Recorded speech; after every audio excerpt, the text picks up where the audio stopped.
أعوذ بالله من الشيطان الرجيم قل هذه سبيلي أدعو إلى الله على بصيرة أنا ومن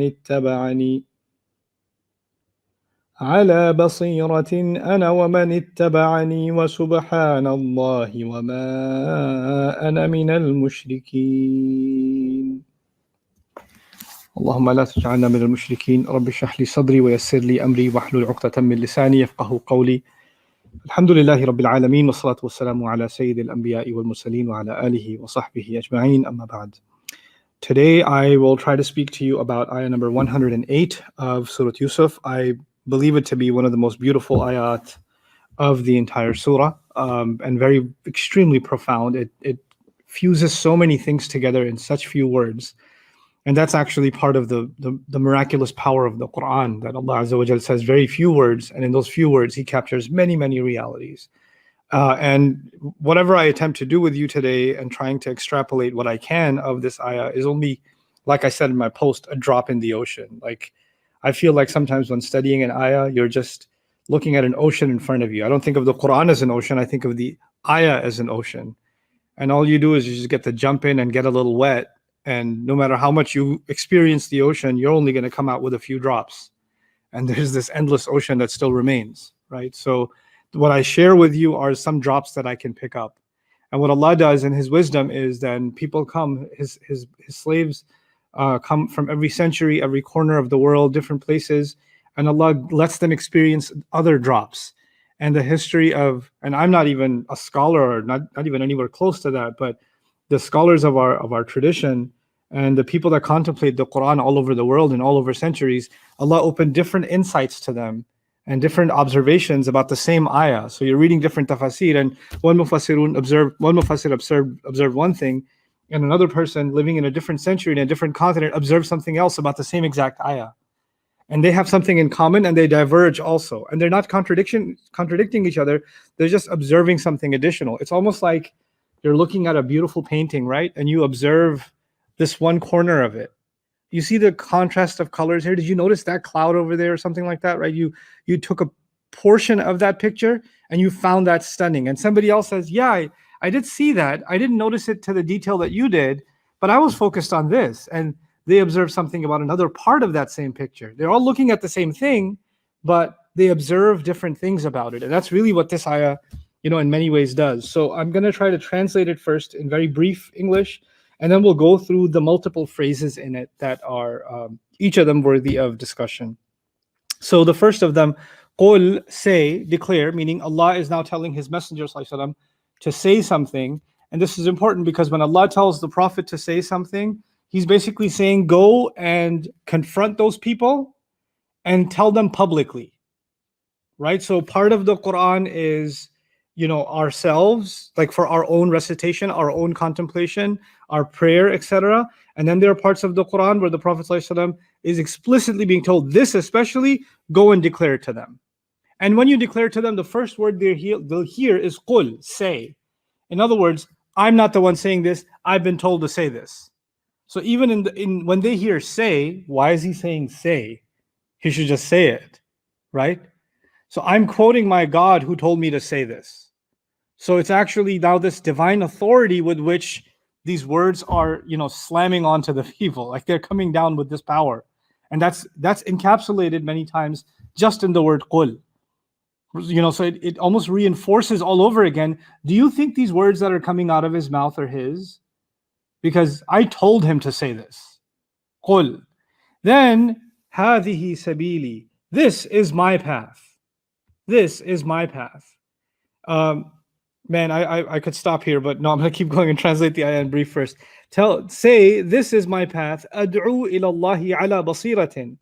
I invite to Allah. I invite to God on the basis of insight, on the basis of clear vision. Okay, so say, this is my path. I invite to Allah on the basis of clear vision. Ana wa man ittaba'ani. I and whoever follows me. Or I and whoever were to follow me. Wa subhanallah. And I declare Allah's perfection above all. وَمَا أَنَا مِنَ الْمُشْرِكِينَ, and I am not at all among those who associate anything or put anything next to Allah. I keep my faith in Allah as the exclusive, only true God. And I attribute divineness or anything even close to it, and I give him no partners. وَمَا أَنَا مِنَ الْمُشْرِكِينَ, I'm not from those kinds of people. These are it seems at face value, pretty straightforward statements, but each one of them is so profoundly loaded. So let's start at the top.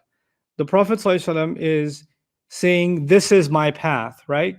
Now, when you say this is my path, like if somebody says, this is my way, or this is how I achieve success, or this is what I believe, then they are putting themselves in a sort of podium. They're putting themselves on a pedestal when they say that. It's a position of aggrandizement when you say, I this, I that, or I the other. This is my way. You should follow me. I'm the one calling to Allah. I. So it's a focus on the self. And Rasulullah sallallahu alaihi wasallam has this incredible humility to Allah Azza wa Jal, that he would have trouble even saying those words unless Allah commanded him to. So Allah says, say, this is my path. He doesn't just say, this is my path. He says, say, I know you would say this is the path of Allah. You wouldn't say this is my path. You'd rather say this is the path of Allah, right? Like in the Quran, fi sabilillah, or sabil Allah, right? Or sabilihi, So in the Quran, so many times, it's Allah's path, His path, His path. So it's like the road, and the owner of the road is Allah. And in this ayah, it's as if the Prophet ﷺ is saying, this is my road. This is my path, right? Which is a different perspective. It's sometimes Allah describes this as Allah's path.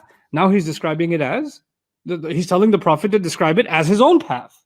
So why the difference?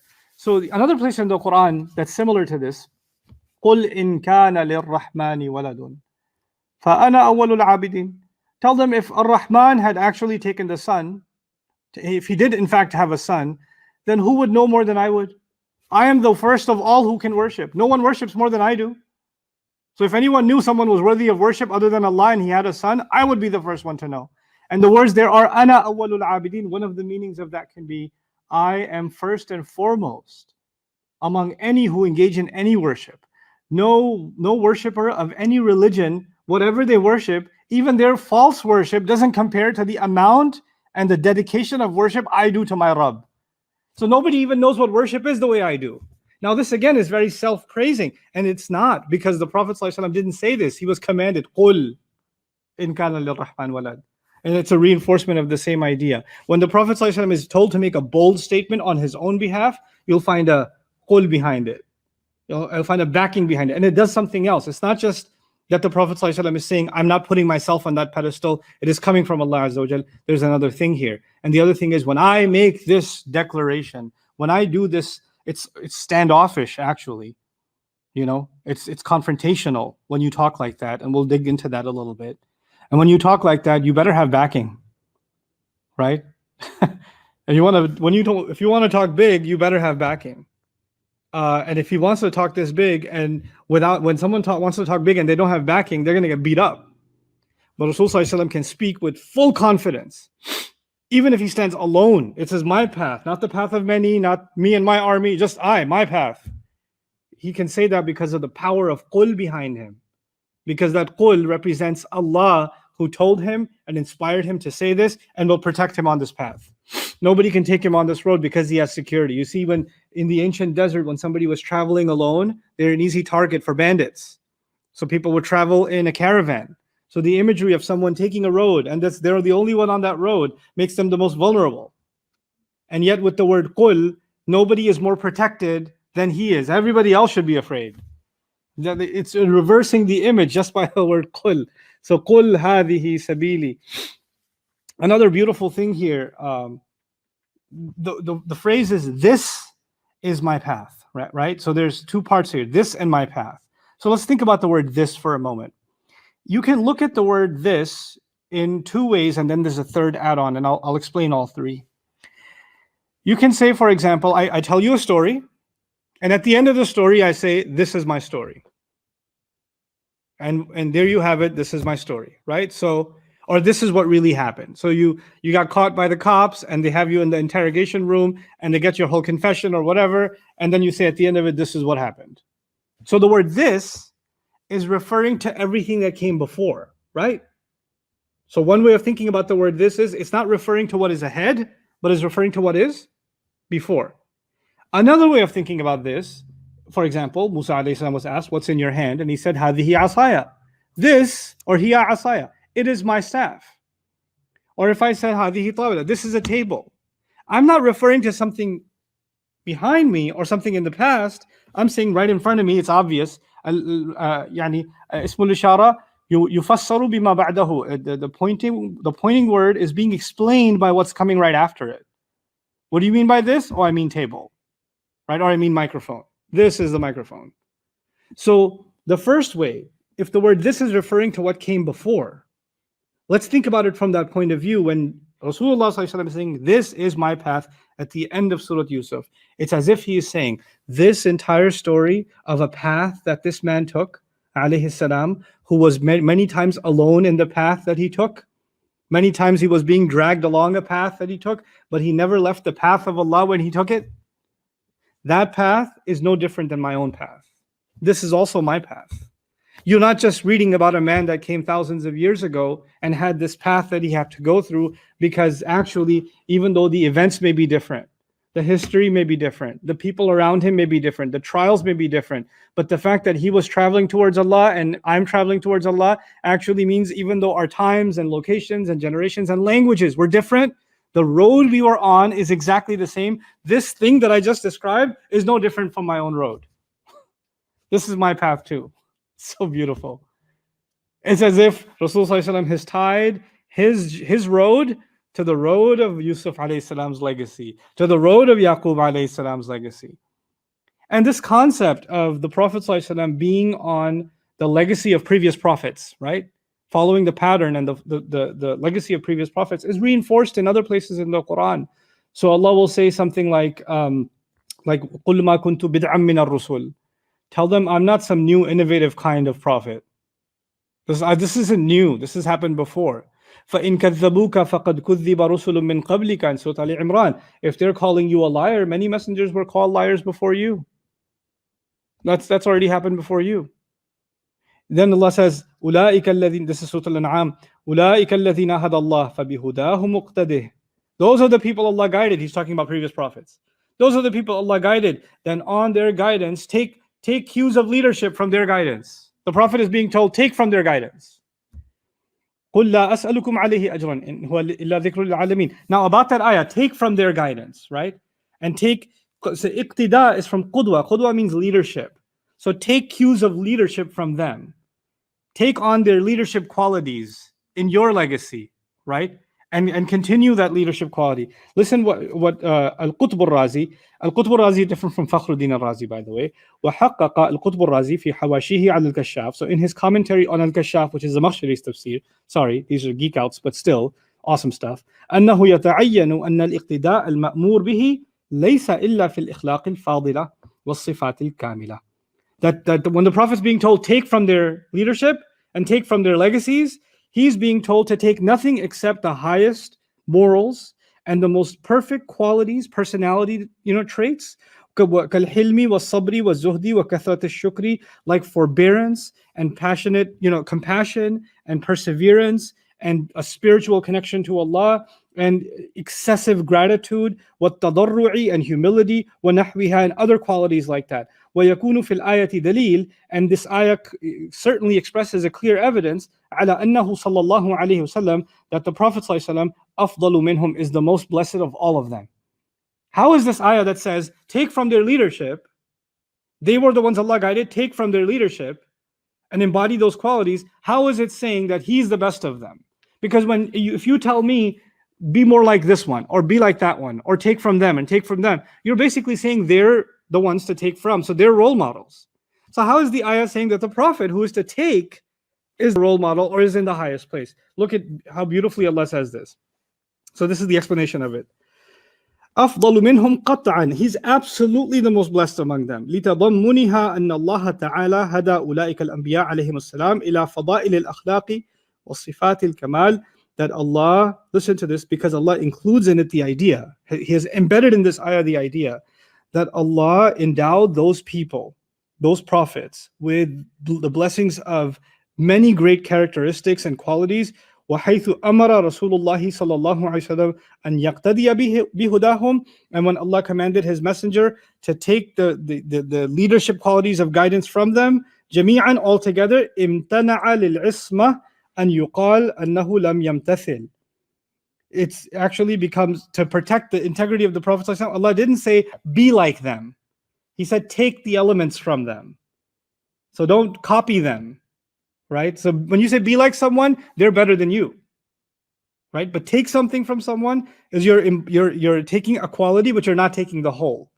And so he goes further and says, فَلَا بُدَّ أَنْ يُقَالَ, it has to be said, أَنَّهُ عَلَيْهِ الصَّلَاةُ وَالسَّلَامُ قَدْ امْتَثَلَ وَأَتَى بِجَمِيعِ ذَلِكَ وحصل تلك الأخلاق الفاضلة التي في جميعهم فاجتمع فيه من خصال الكمال ما كان متفرقا فيهم صلى الله عليه وسلم وحينئذ يكون أفضل من جميعهم قطعا كما أنه أفضل من كل واحد منهم وهو استنباط حسن. As if to say, one prophet had the great quality of confidence, Musa alayhi salam, overcoming fear. Another prophet had the great quality of being thankful to Allah even in the middle of a crisis, like you can think of Nuh alayhi salam, innahu kana abdan shakura, right? You can think of prophets like Yunus alayhi salam, who never lost trust in Allah no matter how dark a situation got. Each one of them demonstrated a profound quality in different circumstances. Allah tested them and brought out some different quality in different prophets in different ways, right? And he says, it is as if Allah has told the Prophet ﷺ to take the best of all of their qualities and fuse them into one person that were found individually in each of them. Like Musa alayhi salam had a tough temper, right? To the point where he punched someone. Or later on that he grabbed his brother's beard. That's not the quality the Prophet's following, sallallahu alayhi wasallam, right? So you've got different prophets with different qualities, and the Prophet ﷺ is the merger of all of the best qualities that Allah guided those prophets with in one, and that's what the ayah is saying. And that makes him the most blessed, sallallahu alayhi wasallam.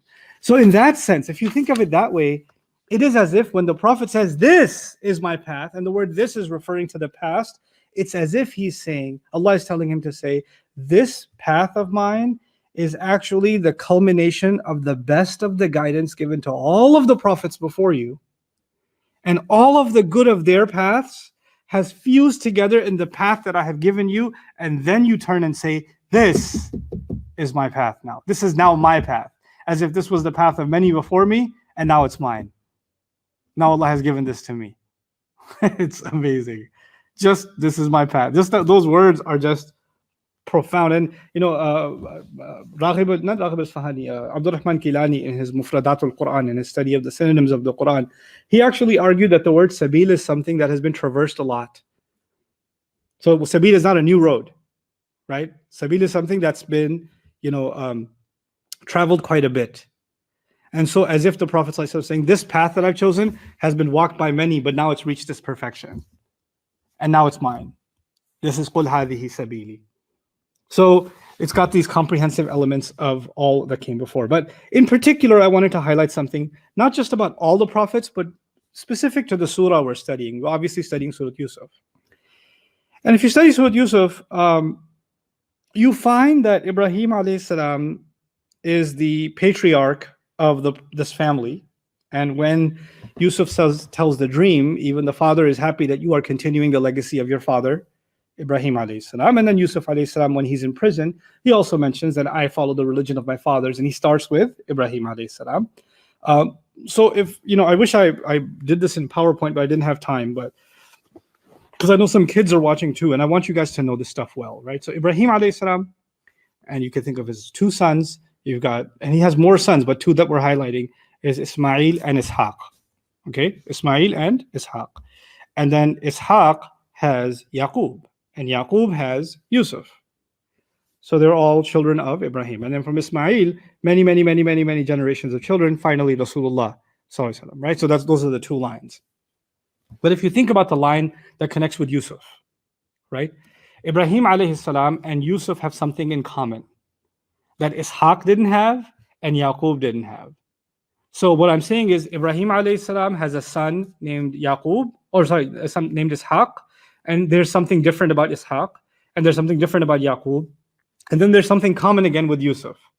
So the great-great-great-grandfather and the great-great-great-grandson have something in common. Now, what do they have in common? Ibrahim alayhi salam was expelled from his home. Ibrahim alayhi salam was alone and followed his religion when no one around him is believing in his religion. Ibrahim alayhi salam is surrounded by a disbelieving people, an unsupportive society. Yusuf alayhi salam is surrounded by that isolation. You see, his son Ishaq is raised by a believing father. Yaqub is a believing prophet, and he has believing children, and he has a somewhat of a support system, and raised by Ishaq. So there's some support system there. Islam is present. There's trials and there's hypocrisy, but Islam is present. They're not the only believers around. But it's as if Yusuf had to relive Ibrahim in some way, alayhi salam. You understand that? So when he says, I follow the way of my fathers, you would think in prison, he would say, I follow the way of my father Yaqub, Ishaq, and Ibrahim. So he would go dad, granddad, great-granddad, right? He would go that way. But actually he says, وَاتَّبَعْتُ مِلَّةَ أَبَائِ Ibrahim. I follow the way of my father Ibrahim, Yaqub, and he goes in reverse order. In a sense, because actually his trials and his journey is closest to his great-grandfather, Ibrahim alayhi salam, right? So now, think about this. What I'm saying is there's an interesting connection being made between Ibrahim and Yusuf. And then the Prophet is saying, this is my path, right? So a third connection is being made, Ibrahim to Yusuf to Rasulullah ﷺ in this surah. Why? Because the Prophet ﷺ is also starting off alone. There is no familial support. In fact, he's even standing up against idols like his father Ibrahim alayhi salam. And if the story holds true, Yusuf alayhi salam stole an idol also. Right? So when he says, this is my path, he's saying, I have a deeper, profound connection to Yusuf, and then through him to Ibrahim alayhi salam. And that is the path that I follow. There's this beautiful connection throughout. And what does that connection teach us? It teaches us that the Prophet ﷺ, our Prophet ﷺ, we are now a fifth or more of the population of the world.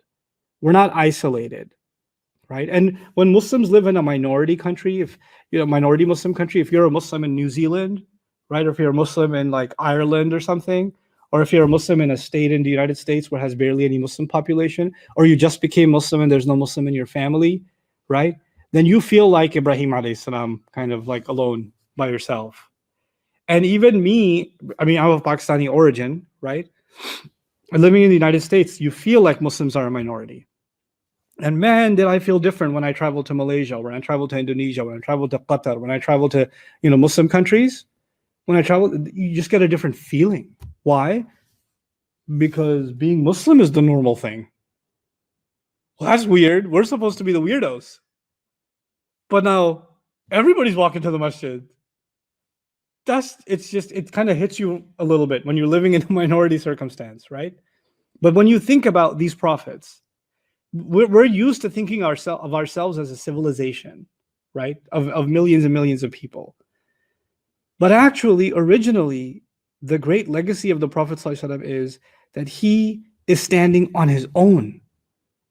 And when you're alone in something and you feel like you have no human support, it's really hard to stand firm.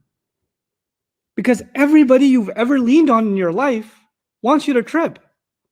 And even if they don't want you to trip, they certainly can't help you stand firm on your faith. They can help you in other things. They can be like an Abu Talib for you, but they can't help you with your faith. They can't help you against all your trials, the internal ones and the external ones. Yusuf alayhi salam had to stand on his own. Rasulullah sallallahu alaihi wasallam is declaring in this ayah, just like they stood on their own. This is my path. Doesn't matter if I'm on my own. Tell them that. Let them know that. And this is important because the Arabs, for generation before generation before generation, for such a long time, they've been tribal people.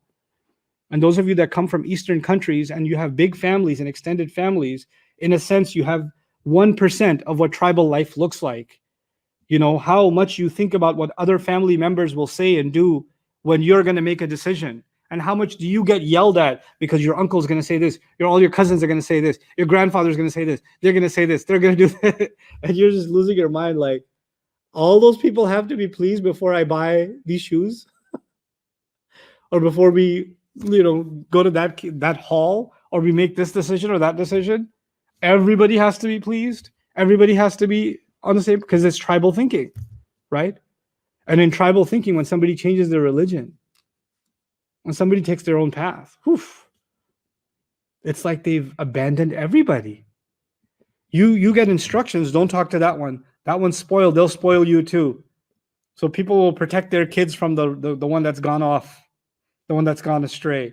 And you know what? Back in the day, when you were the only one that's a believer, the only one that's gone astray, the lost cause, is the Muslim. Everybody else is normal, they became weird. Quran says we're the ones that have found a path, everybody else is lost, but actually the world sees it, that they're on the path, and we're the ones that are lost. You're the one that's crazy. What happened to you? Why'd you become so extreme? And in that moment, the Prophet ﷺ is being told, stand tall and say, this is my path. Connecting it, I may not have support in front of me. I may not have people that I can lean on right now, but there are people that died a long time before I came, and I can lean on the spirit of their legacy. So I can feel their presence. I can feel the presence of the struggle of Ibrahim alayhi salam, and the presence of the trials of Yusuf alayhi salam, and the presence of my beloved Muhammad sallallahu alaihi wasallam. When I stand alone, I'm actually not alone. I have a family. This is my path. It's as if almost it includes the idea, this is my family. These are my people. When you think of the word ummah, you think of people that are Muslim around the world. This ummah, right? You know how the word ummah is used in the Quran? Allah talks about prophets from a long time ago. And you know what he says? Inna hadhihi ummatukum ummatan wahida. All this, no doubt, is your ummah. A single ummah. When you think of your ummah, you think of those prophets. They're tied to you. They're connected to you. They're connected to you by cause and direction, by purpose. This is an empowerment Allah gave because people feel empowered with numbers. And Allah says, no, I want you to feel empowered by the path you're on, and because you feel honored that you take a step that thousands of years ago your father Ibrahim took. And thousands of generations after him, his son Yusuf took. And generations after him, his son Muhammad Rasul took. And now you get to take a step among those steps. You get to take a step towards Allah. So you let them know, Hadihi sabili, this is my path. Then I said, okay, so this could refer to what came before, right? Then the word this could refer to what is in front of you. Like I said, this table. This is my table. This is the table. So when you say this is my path, it's as if the Prophet ﷺ is in Makkah. He's an Arab. He speaks the same Arabic everybody else does. The Arabs wear certain kinds of clothes. He wears those same kinds of clothes. The Arabs eat certain kinds of foods. Predominantly, he's eating the same kinds of foods. Actually, early on, no dietary restrictions have been revealed either, right? And even with the dietary restrictions, for the most part, the food is the same. The diet is the same. It's not like you're going to get different kinds of fruits. You're still going to get the same kind of fruits, same kind of recipes. Then the housing is the same, right? The market that he has to go and get food from and get clothes from is the same market. The currency is the same currency everybody else is using. The neighborhoods are the same neighborhoods everybody else is using. He shares a family with them. He shares a genealogy with these people. He shares an anthropology, a social history with these people. He's concerned about their well-being. He's a member of that society. Does he have a lot in common with Quraysh? Absolutely. We don't have photography, but if there was such a thing and you saw a picture, you wouldn't tell the kafir from the mu'min, not from appearance. We'd say, mashallah, all these sheikhs. It could be Abu Jahl in the picture, you wouldn't know. Because he probably had a beard and turban. Arabs wore turbans. That wasn't an Islamic thing. That was an Arab thing, right? It was a sign of nobility. So they wore it, the tribal leaders especially. So the tribal leaders, if we had like photographs of Abu Jahl and Abu Lahab and those kinds of people right now, we'd be like, man, who's that sheikh? What I'm saying is culturally, they look no different. Linguistically, they don't look different, right? They have a lot to share with the man who was raised among them, Muhammad Rasul. And he's lived among them 40 years. لَبِثْتُ فِيكُمْ عُمْرًا. I've spent a lifetime among you. The Quran makes that claim. I tell them I've spent a lifetime among you. As one of you, right? As one of you. But then, the thing is, you can live in a country where you share language, where you share French fries, pizza, where you share the same ice cream, where you share the same kind of likes in cars, where you share the same love of sports, where you share almost everything. But you don't share a path. Your path is different. You have a lot in common, but something sets you apart. And that one thing actually defines you more than everything else. We're not more Muslim because we dress like a Pakistani, or dress like an Indonesian, or dress like a Senegali, or dress like a Saudi, or dress like a Qatari, or dress like an Afghani. That doesn't make us more Muslim. Those places, at one point, were mushrik. Even the house of Allah was flooded with the mushrikeen, wasn't it? It's not the place you come from, or the heritage, or the culture, because you speak Farsi or more Islamic, because you speak Bahasa, because you speak Urdu, or because you speak Arabic, you're more Muslim. No, that's not actually true. Because you speak English, or you speak Spanish, or you speak German, or you speak French, you're less Islamic. No, it's not true either. That's absolutely not true. But you know what makes someone Muslim then? It's actually not the cultural markings of your clothes. It's not the language. It's not even the recipes of the food you eat.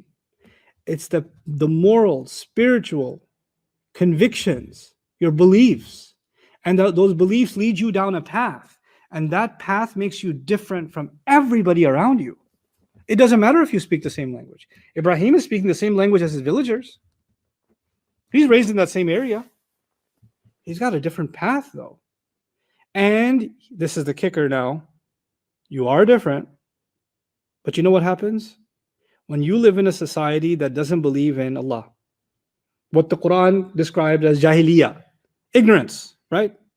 When a society is predominated by ignorance of Allah, you know what's crazy about that? زَيَّنَ لَهُمُ الشَّيْطَانُ أَعْمَالَهُم. The devil makes their deeds beautiful to them. So you know what happens? They become very proud of their ignorance. They become proud of being shameless. They become proud of being reckless. They become proud of being defiant. They revel in their arrogance. They celebrate heedlessness. They celebrate sin. And they show it off like it's something to take pride in. It's like a trophy for them. Their wine collection is a trophy for them. You know, their frivolous spending is a trophy for them. Showing off of their material wealth is a trophy for them. Exposing themselves, doing all kinds of zina, all of that. That's something to be proud of. It's different from someone making a mistake. Is someone taking a pride in it, right? They're proud of it. This is like, we're liberated, we're free, And then there's their religions or their beliefs, and they're proud of their beliefs, and they say every other belief is stupid. And atheists will say all religions are stupid, won't they? And they'll speak loud and proud about what they believe. And you know what happens? When you have a dominant culture, this is dominant culture. When you have a dominant culture and somebody comes in who's, let's say, Buddhist. Let's say somebody's Taoist. Let's say somebody's a very traditional Hindu, right? We're not even talking about Islam right now. They're traditional religious whatever, right? And they used to go to the temple, and they have their certain religious items they carry with them all the time. And sometimes they just want to meditate. They take their statue out and they want to meditate. If one of those young men or women go to university here in America, right, and they want to do their Buddhist worship, or they want to meditate or something in the middle of the campus lawn, will they? They'll look around and say, everybody's going to look at me funny. You know what's going to happen? The dominant culture takes pride in what it has. And every smaller population culture has to almost act like we need to act more like we fit in with the dominant culture. We need to dress more like them, talk more like them, be more like them, like the things they like, hate the things they hate, so we'll fit in better. Because we want them to see us as one of them. We don't want them to see us as foreigners or inferior or different. And the only way to be equal is to be like them, to act like them, to talk like them. And you know what that means? That means our culture, our heritage, our tradition, all of that's inferior. That's like, people will, this is not just Muslims, but people from different religions, they have very difficult names in English to pronounce, right? So they'll come up with a convenient Bob, right? And then their mom comes to visit them in college and she's talking to them in the local language. She's talking to the son in Vietnamese, right? Or she's talking to the Somali young man, and they're speaking, our family speaking in Senegalese, and the son's getting all like awkward, like, my friends are here, mom. Why are you calling me that? Or she wants to hug him or kiss his forehead, right? Or pray 2 rakahs. And he's feeling like, mom, it's not. And his friends are like, wow, that's weird, bro. That's okay. All right. You know what happens in every religion that is a minority, every culture that's a minority, they start feeling, whether consciously or subconsciously, they start feeling inferior to the majority. I speak of this from experience. I'm not making this. This is not research papers. I live this. When I first came to the United States, I didn't speak English. I felt embarrassed in high school. I felt inferior to everybody else. They made fun of me. My biggest motivation to learn English was to not be humiliated. That was my motivation. And then even after you get to speak, then you can't dress a certain way. You can't even walk a certain way. You can't even say sentences in proper English a certain way because you will get wrecked. You have to emulate the cursing. You have to copy the clothing. You have to copy the strut in your walk to fit in with a certain group so you don't feel inferior. So you feel like you fit in.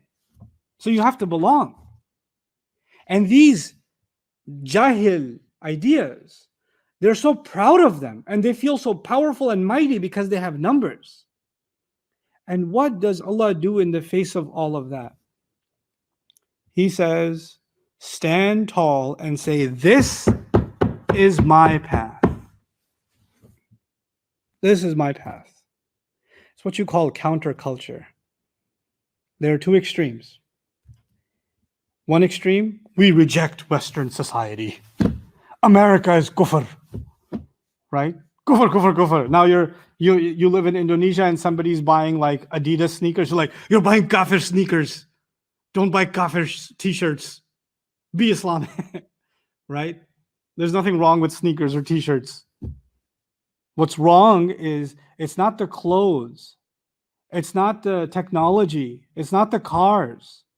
It's not the infrastructure. What's wrong is the values. Wherever there's a value that we don't believe in, we don't adopt it. And whenever there's something good, we take it. Rasulullah ﷺ received gifts from different parts of the world. He didn't say that's a mushrik gift, I'm not taking it. Oh, that's a mushrik scent, I'm not going to wear it.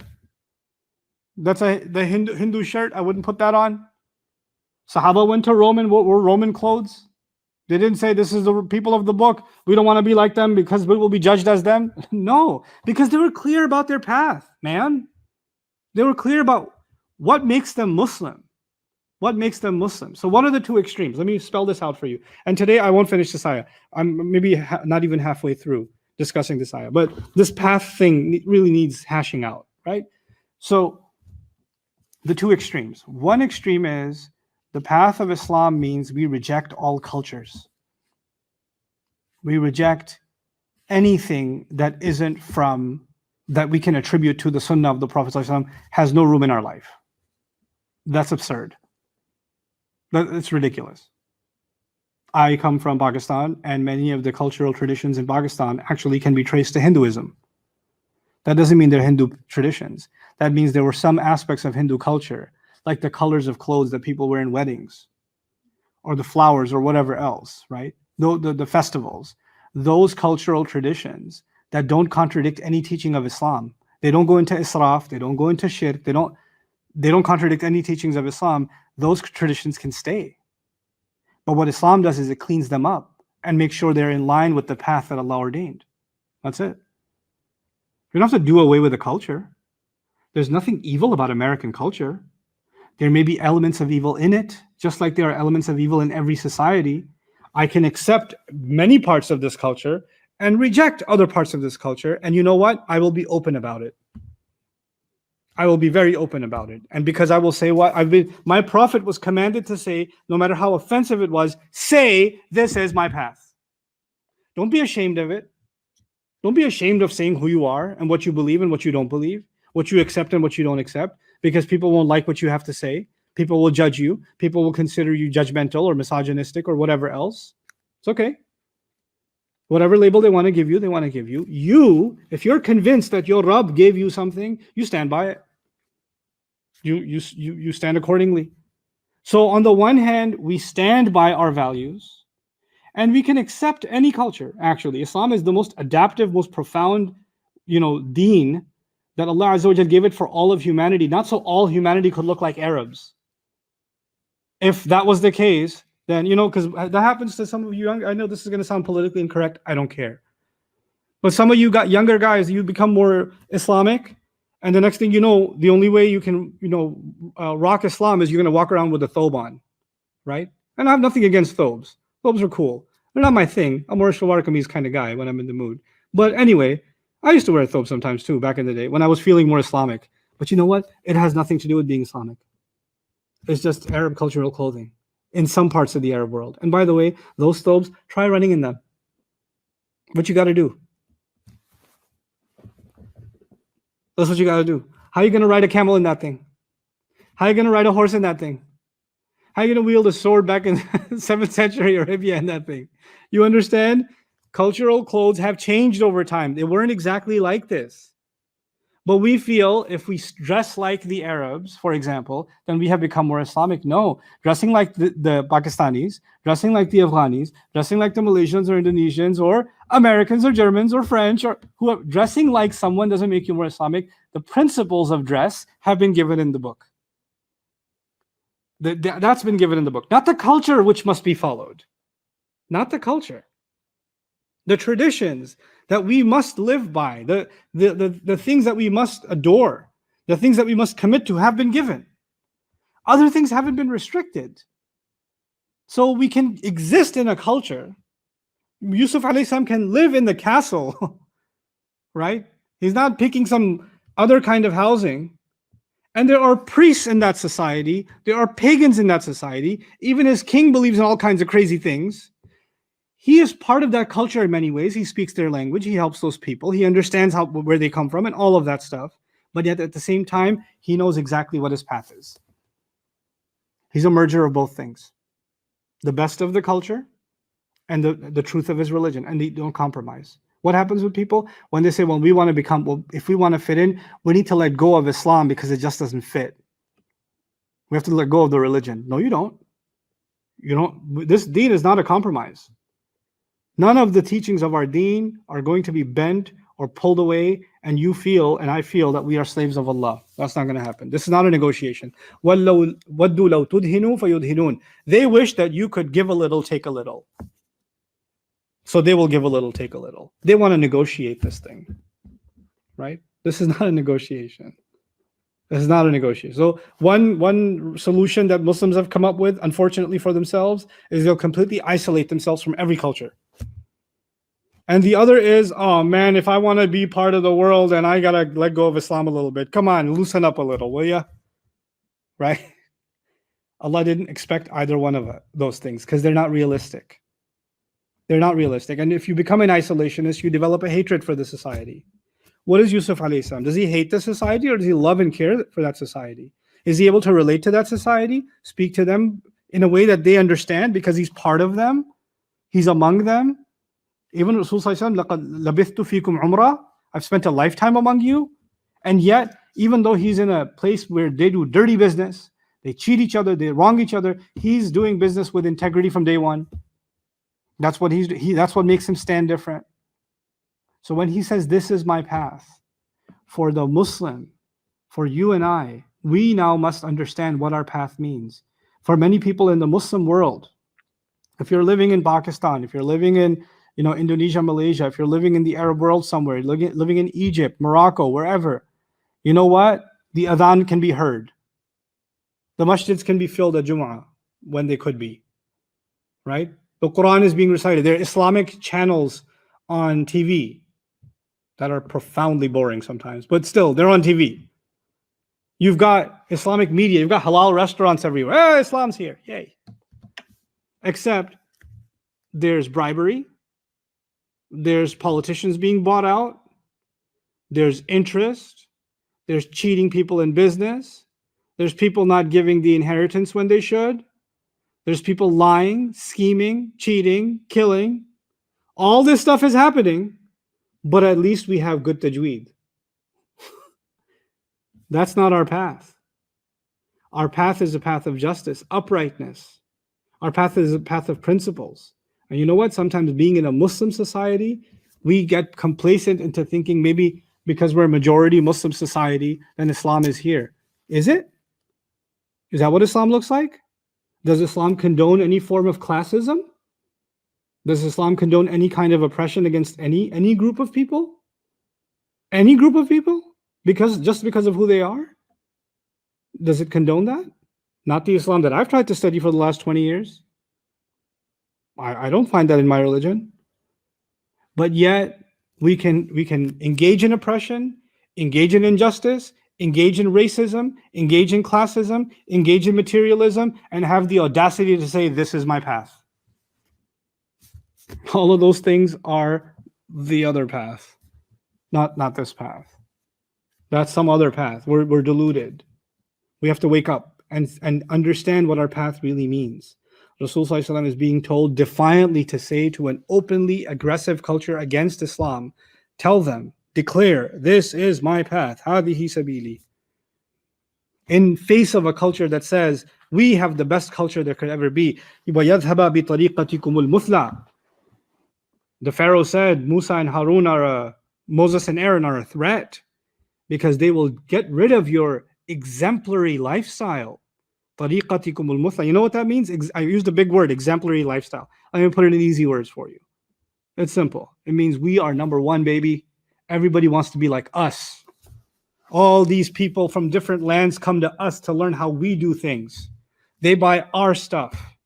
They emulate us. They make paintings and portraits of us because we're on top. And these guys don't like that we're number one. And they're trying to bring this new religion. They're a threat to us.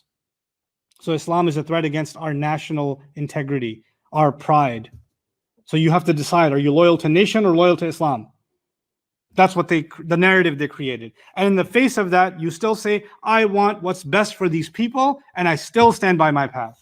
You will not question that I want the best for this land. You will not get to question that. And you know why not? Because when you say, hadihi sabili, this is my path, look at, it's not some that is my path. When you say that is my path, I don't know what your path is about.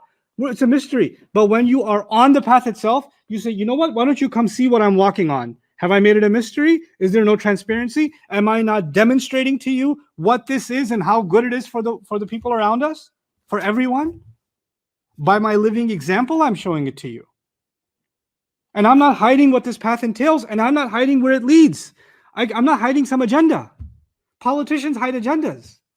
They'll give a speech of one thing, and their backdoor meetings are a different agenda altogether. What do we really want? How do we convince the people with some other lines? Right? So there's two. There's what's really the intention, that's a different meeting, and what's going to be said to dupe people, that's on the microphone. When you say hadihi sabili, this is my path, meaning I'm here, I'm living on it, I'm walking it myself. So I'm not even asking you to walk something I'm not walking myself, first of all. And second of all, where this leads is very clear. And I'm not hiding where it leads. And the next part of the ayah will actually even say where it leads. Ad'u ilallah. I call to Allah. This path leads to Allah. So powerful. Whew. So now here we've got this pride. You know, the things have been reverse engineered. People have pride in Jahiliyyah, and we have shame in Islam. We're embarrassed of our Islam. That needs to be flipped. We need to have pride in our Islam. We have to have confidence in our Islam. But you know, that balance, that equation will be balanced, because pride in Islam can also create a false sense of superiority over others, right? That can go the other extreme. This ayah will prevent from that extreme too when we get to that portion. But before I leave you, I actually wanted to share a couple other things with you. When you declare your own path, why is that so hard? I mean, you don't have Quraysh coming after you when you declare your path. What you have, what I have, what the Muslims have, and what even a new Muslim has, what you have is some people closest to you, right? It could be friends, it could be family, it could be professional circle, whatever. They're the ones that have a problem with you having a path. It's not some stranger. They don't care. They can blow hot air and move on, but it's the people close to you that may have a problem. For that, I want you to think about what people said to Salih alayhi salam. Salih alayhi salam, one of the Arab prophets, talked about in the Quran. He was basically an up-and-coming prodigy before being a prophet. So you know how in elite families nowadays, someone's being groomed for higher office? Like they're going to put them in through Harvard, they're going to go through a military academy, they're going to go through certain steps, they're going to connect to certain people because they're being poised to become, a congressman or senator, and then eventually there's a 30-year plan that they're going to run for presidency. Right? So families with larger political ambitions, when they have a son or a daughter that they have political ambitions for, they already start grooming them towards that role early on, right? Like the Kennedy legacy, for example. So they're grooming people for leadership. And they already have all the connections in place, and now they know how they can pass their legacy on, right? Their dynasty on. That's what's happening. Salih alayhi salam was born in a family where he was groomed for leadership. They knew he was going to lead this country, this area. He had the personality for it, he had the intelligence for it, he had the family background for it. They had aspirations in him. But then he took the path that Allah guided him to. Allah Azza wa Jalla reveals to him, and he becomes a prophet, and he starts calling to Allah and starts calling out the corruption that they're doing. Now, when you poise somebody for leadership, that actually means he will protect our best interests, not the nation's. Right? He'll protect the legacy of the family, and that means the corruption will keep on going, and he'll make sure it keeps on going. This is not for the best for the nation. So when he speaks of justice and calls back to Allah, this is what they say. قالوا, they said, Ya Salih, قد كنت فينا مرجوا قبل هذا. Man, those words pierce through the heart. They say, there was so much hope put in you among us before all this. We had so much hope in you, man. You were our rock star. You were our up and coming. Look at what a disappointment you are. This is what you want your life to be? أتنهانا أن نعبد ما يعبد آباؤنا? You're stopping us from worshiping what our ancestors did? And that doesn't just mean, we have this like clunky reading of these ayat, like, you prevent us from worshiping the gods of our ancestors. No, they're saying our fathers. Your father, his father, his father, his father. They honored this God. They honored this. They built this temple. You're going to go against that? After so much hope we had in you? This is what we groomed you for. This is what we invested in you. This is what he has to hear day in and day out. And it's encapsulated in the ayah, Ya Salihu qad kunta fina marjuwan qabla hadha atanhana an na'budu ma ya'budu aba'una. So when you say this is my path, people are disappointed and they let you know. They put you down. Like you used to be in a good place, you were up here in our eyes, and now you're like down here, right? And look at the flip. Allah is saying, actually, this is the first time you've risen. And the first time you realized how they were keeping you down. And they can see the difference, but because shaitan has flipped reality for them, good is evil and evil is good, they see it as you've humiliated yourself. They can't see it until the blindfolds are removed. Until the blindfolds are removed, they can't see. And the blindfolds are going to be, it's an important word I dropped on you right now because it's coming. I call to Allah with vision. We're going to dig deep into that vision portion, inshallah ta'ala. Final comment for today. I made reference to it, but I didn't explain it. I said, the Prophet ﷺ is being told, this is my path. But many places in the Quran, Allah calls it what? Allah's path. From a literary point of view, it's perfectly understandable. When you're following your GPS navigation and you say, oh, this is our turn, right? Oh, you missed our turn. Or you call somebody and say, is this your road? That doesn't mean they own the road. What does that mean? Is that the road the house is on, right?